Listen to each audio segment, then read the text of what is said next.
if a man think himself to be something, when he is nothing, he deceiveth himself. But let every man prove his own work, and then shall he have rejoicing in himself alone, and not in another.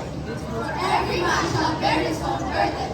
Let him that is taught in the word communicate unto him that teacheth in all good things. Be not deceived, God is not mocked. For whatsoever a man soweth, that shall he also reap.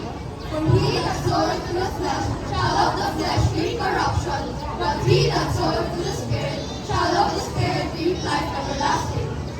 Let us not be weary in well-doing, for in due season we shall reap if we faint not.